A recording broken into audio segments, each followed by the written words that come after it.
The daughter of Indrani and Peter Mukerjea, Vidhie Mukerjea, spoke to India Today exclusively. Listen in to that conversation with Pooja Shelley. How was your relationship with Indrani Mukerjea while you were growing up? Did you think that there were any sorts of unexplained behavior issues that you also had to cope up with her? So I truly believe that, my mother, she had a lot of pent-up emotions and a lot of things that she probably needed to resolve herself. So I think a lot of that stress was imposed onto me. And, by no means was I a easy kid. I was quite opinionated and stubborn. So I think that attitude of mine probably resulted in a lot of arguments, and there was quite a lot lost in translation. What kind of relationship did you have? Because what I read through the book was that there was definitely a vision that she wanted you to be, and you were not okay with that. Yeah, so I don't think, I think writing off my previous answer, it's, how I was as a kid. She did envision a future for me, which was down that kind of checklist life, of having a job, finishing university, and eventually kind of head down a corporate structure. So we really didn't meet eye to eye on many of those things because as a kid, I was quite free-spirited and I was very creatively inclined, and eventually we both clashed on our beliefs, So she kind of rid on stability quite a lot, whereas for me, I believe that it's not necessary to kind of have stability and precision 24/7 in your life. Why do you think that you want to understand someone now? Do you think there have been enough years, enough water under the bridge that you've had time to think over it? Not really. I don't think it's water under the bridge. I think it's a natural human instinct for a daughter to kind of understand her mother, and especially given my situation, it's extenuating circumstances, that me and my mom, we haven't seen each other in 6 years. She has no idea who I am. And essentially, this book was like a really long letter to her. So, of course, I want to understand her. But what I also figured out from the book, Vidhie, is that you seemed very skeptical of Indrani Mukerjea, who's your biological mother. You decided to even cut off from her. Why did you decide to cut off from Indrani for about 3 years? While throughout the book, you seem very affectionate and you have words of love, respect, admiration, honesty for Peter Mukerjea, your father. So why was that difference in the relationship that you felt for both? Yeah, I understand why people, want to compare my relationship with my mom and my dad. But to me, it's not really necessary, because I don't believe in the word step. It's not in my dictionary. He is my father and he's raised me since I was a child. He gave me everything above and beyond. And I know him as a man. That's why I can vouch for him. And with my mother, like I said, I feel like I don't know her anymore. And I truly believe in giving her a chance to kind of understand her and for her to understand me. I would like to be there for her as she really doesn't have anyone. And hopefully I can kind of get through her. But Vidhie, there would be one question on everyone's mind. And this is when your one parent is accused for murder, another of conspiracy. Both are very serious charges of a young girl, a case that dates back to 2012. Why do you think that your version also deserves to be heard? Why do you think that at this point, because many would say that what if this book is perhaps because what if this book has come as a defense for either of your parents or both of your parents while the case is still on? That's their opinion. It's not really why I wrote the book, and I think anyone who reads the book will kind of see that message very clearly. I've spoken from my heart. I haven't even really spoken about anyone else but my journey. Yes. And I understand the protagonist is me, and the main characters are my family, my mom, my dad. But I would truly think it's about the bigger picture. When someone reads this book, I want them to question themselves. I want them to question the society that we live in, our conditioning. So I haven't written this book, for a plea of sympathy or for kind of defending either of my parents. It's exactly what happened. And I'm not trying to give a story to someone. I'm trying to take them on a journey with me. How was your equation with your mother? Because why do you think, if the relationship was at still a level, as you've said, it was not the best, but you were still comparatively close to your parents and especially to your mother, why do you think then she hid the fact that Sheena Bora was actually your sister, her daughter, though she was introduced as an aunt to you? Yeah, I mean, I can't really answer that because I haven't quite understood that in my own life. You know, that's something I'm still trying to figure out. And there's a lot of aspects that I haven't confronted. There's the book is one part, but topics like Sheena, topics like, why it's very hard for me to still confront. So I can't really give a articulate answer on that.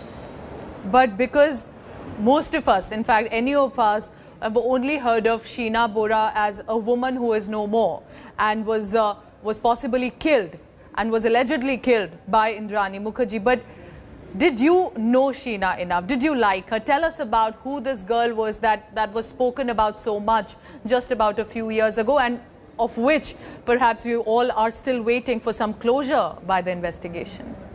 Yeah, so I mean, I think there's a reason why the public don't know about Sheena a lot and know about our family a lot, because I think the media chose to focus on a few irrelevant aspects rather than, actually understanding Sheena's life then. But for me, I mean, I was a kid. I was Yes. 9 or 10 years old, and I loved her. I mean, everyone loved her. She was stunning. She was so intelligent. She was amazing in every kind of aspect. And there's not a day that goes by without me thinking, what would it have been like if she was still in my life today. What does a whirlwind scandal when your parents get arrested at 18 do to a girl that young, when you have a life ahead of you, but you have serious charges against your parents? How did your life really change? How did you cope up with all that was happening right then and there? Yeah, I'm intensely grateful to the fact that I had a lot of opportunities and was given all of that because of all of it was because of my parents, But what's it like after? I mean, much of this answer is greatly detailed in my book. The privilege doesn't mean anything when the most important people from my life were taken away. And I'm talking about my father, Sheena, and my mother, I was completely alone for 5 years. And granted, I chose to be that way, but it took so much out of me. But what this journey has given back to me is almost indescribable. It's a blessing. So I don't regret any of it. In your book, you write, I remember being carried and waking up in a hospital with froth on the t-shirt, referring to the fact that you had gone into depression, you had panic attacks, you also attempted to take your own life. Why did you feel that, the fact that you survived it was perhaps the moment you need to change, that you couldn't really give in to what was happening, and perhaps that is when, was that the lesson that you got when you managed to find yourself waking up in a hospital and not really getting drowned into all that was happening? Absolutely. I mean, as cheesy as it sounds, I think the fact that I woke up that day and I was not expecting to, kind of really told me something internally that I need to fix myself. I need to fix my surroundings. I need to kind of get grounded and really understand what's going on. And because previously, the first 2 years when all of this happened, I was just escaping. And I thought I was an anomaly, that I didn't have to feel any of these emotions and it would just kind of go away. But the bubble always bursts. So once the bubble did burst, I kept kind of going downhill. The trajectory was just down and down and down until that day. And after that, I really worked hard on myself. I really kind of understood the true meaning of solitude, took some time out, didn't speak to anyone, not even my family members, and just focused on knowing who I am as a person. Are you angry at your mother, Vidhie, for all that you had to go through? I mean, I was, of course. I think when all of this happened, I was furious. That rage turns into depression, as it did. And then that, kind of the depression and the anger turned into just, feeling sorry for myself. And when you're at that point, I didn't have any more hate to give. You know, once I woke up from the hospital, I didn't want to hate anyone or anything else. So I really thought I needed my mom back in my life because I thought I needed to give her a chance. I needed to hear her out. And I don't care what other people, you know, think, or if they judge me, whether I'm, you know, back in contact or kind of having a relationship with my mom. But it's for me to figure out. But I do want to understand, and if you can say that to the viewer watching as well, what was that about Indrani Mukerjea that really bothered you, in the sense that you wish you would have asked more questions, that you would have been able to?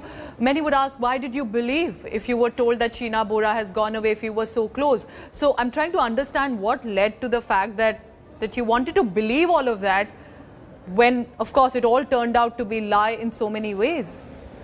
Actually, we don't know a lot of it because a lot of these are just also facts that have, you know, kind of fabrications that have been said in the media. I have no idea what has happened, and even back then, I don't know. As a kid, if I was 23 years old when that happened, I probably would have asked more questions. I would have definitely, you know, said something. And this is something I ask myself every then and again, you know, why didn't I ask any questions? Why didn't anyone? And again, it's an answer I just don't know, because I haven't kind of, you know, faced it. I haven't understood it. And for that, I need to understand my mom first. In your book, you write a lot of forgiveness had to be given, a lot of anger and pain had to be let go. There are things my mom has done, things I will not be able to forgive her for. But I've taken a path to give her a chance. I believe every single person deserves it. Why do you think Indrani Mukerjea would deserve a chance if she's facing these allegations of murder of her own daughter who she hid from her family? Why do you think she deserves a chance? I'm not some random person that's giving her a chance. I'm her daughter, you know, and for that, whatever it is, good, bad, ugly, like, I don't know the truth. I don't know anything. I can't say that I know one single thing. You know, everyone in the world is shouting, this happened, that happened. I'm sitting here saying I really don't know anything. And mom, you know, I'm giving her a chance to kind of tell me what happened or anything. I want to start somewhere. And yeah, she's my mother. I don't believe on just kind of, she has no one right now apart from me. And I wouldn't be able to live with myself if I just kind of, you know, abandoned her again. What happened when you decided to not reply to her for 3 years, and then you landed up at the prison, at the Baikula prison, and meet her? What was that interaction like? I needed her. I really needed her, because it was one of the toughest moments of my life. I needed to know that there were people who loved me, because I alienated myself from every single person that was around me apart from my father, and by virtue I needed my mother. And it's not pleasant at all, you know, when you're visiting your parent in jail. It's literally horrifying, and the memories still haunt me. So you're 24 right now. I think the same age when Sheena Bora was last heard from, and then, you know, then she died. The case is still on. We cannot discuss the legality of the case. But now that you find yourself at that juncture, how do you look back at all these years? What do you think should have been different for you to have? Do you think there should have been truth spoken to you right at the beginning? Perhaps that would have saved you a lot of time, heartache, and the disaster that you had to deal with alone. Yeah, I mean, obviously, I think everyone would have benefited from some truth, you know, but again, between truth or lies, we really don't know much of it. The case is sub judice. I don't know many details from back then, firstly because I've probably chosen not to remember it, and secondly, it's really traumatizing for me, you know. So I'm focusing on the now. I'm not really focusing on what could have been done back then, because I think that would just make me go crazy if I did. Are you, apart from your anger that I'm sure you still face and you're trying to come to terms with it, for all that tumultuous time that you faced, do you think you've come out stronger? But importantly, with that strength, do you think there's lack of trust now? Do you think someone like you or someone in your position would understandably not trust that easily when you see people around you so close, realizing that not the truth was spoken to you? Do you think that is what you face sometimes, feel sometimes? No, I mean, I have a very optimistic way of looking at life now. I think I'm naturally now quite trusting than I was before. Before I didn't trust anyone, but now I know what it's like when people kind of come help you and are there with you. Like my friends are my family, and I have began to look at everything more optimistically and positively, which I think is helping me a great deal.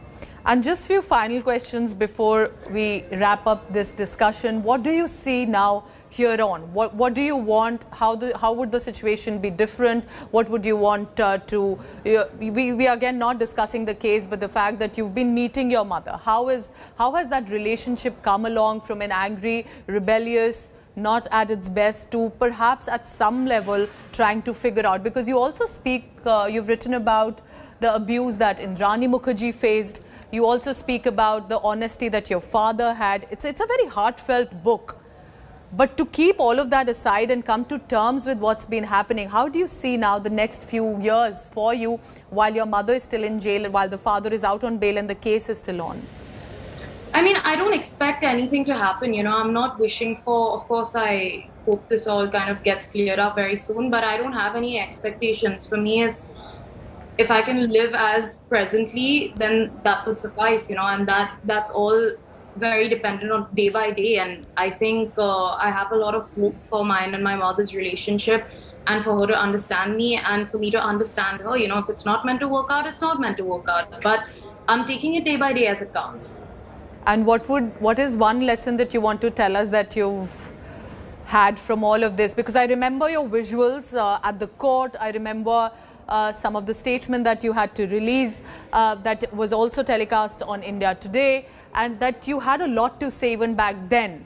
Now do you think that that has changed, that you would rather write a book, think it over and then mention it? Or because what I'm trying to figure out is how does an 18-year-old to a 24-year-old, which is such an essential part of our life, has managed to grow up with all of that happening? Because I don't want to take away from the fact that there are serious charges and investigators had filed charge sheet as well. But how does a young girl, a child of such serious allegations being faced by parents, manage to keep her sanity all through this time? I didn't keep my sanity at all. I mean, like the last 6 years were so up and down. I wouldn't call myself sane by any means for the first couple of years. It took a great deal of work and healing and processing, actually, more than anything. It was a really up and down journey, and I'm so grateful to it more than anything, because when you're faced with a traumatic situation to such a large scale, there are two ways one can go with this. One is either delve into it, or one is escape. And you're going to intertwine those ways somehow or the other, and if I had to really give one piece of advice that I've learned through this whole thing is try and understand the true meaning of empathy. Because my true healing journey started when I understood what it's like to feel other people's, pain. And